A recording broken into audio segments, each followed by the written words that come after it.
The Arctic waters were quiet, save for the gentle whisper of the currents weaving through rocky crevices.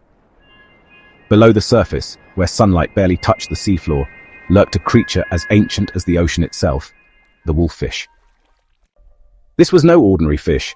Its muscular body, covered in thick, mottled skin, slithered between the jagged rocks, its large, fang-like teeth protruding even when its mouth was closed. The wolffish was a predator, not of speed but of patience. It did not chase its prey but waited, hidden among the stones where the cold water flowed over its gills. The wolffish made its home in the depths of the North Atlantic and Arctic Oceans, where the temperatures remained icy and only the strongest survived. Unlike other fish that swam freely in open water, the wolffish preferred to dwell in rocky crevices and seabed caves, where it could remain hidden from larger predators. Despite the unforgiving cold, the wolffish thrived thanks to a natural adaptation, a special antifreeze protein in its blood that kept its body from freezing in the near-zero temperatures.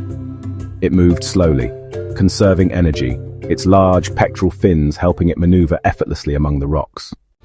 Unlike many other fish that traveled in schools, the wolffish was a solitary hunter. It did not seek the company of others except during the brief mating season. Instead, it spent its days lying in wait, scanning the seabed with keen eyes, ready to strike at the first sign of movement. Its diet consisted of hard-shelled creatures, sea urchins, crabs, lobsters, and mollusks. With powerful jaws and crushing teeth, it cracked through even the toughest shells, feasting on the soft flesh inside. This diet was crucial to maintaining the ecosystem, as it helped control the populations of shellfish that might otherwise overrun the seabed. Despite its fierce appearance, the wolffish had a softer side. Unlike most fish that abandoned their eggs after laying them, the wolffish was a dedicated parent.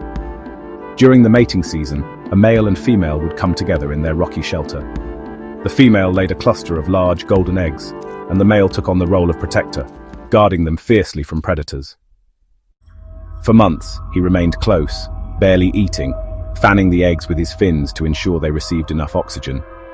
Only when the young hatched and were ready to fend for themselves did he finally leave them to the ocean's embrace.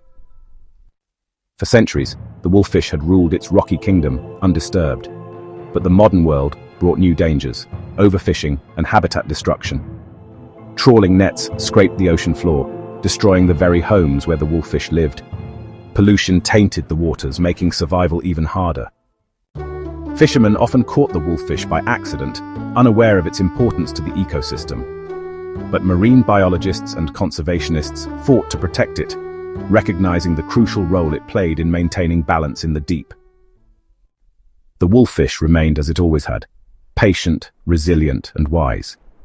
Though the threats of the modern world loomed, it continued to swim in the shadows, guarding its home, cracking open shells, and waiting for the tides to change.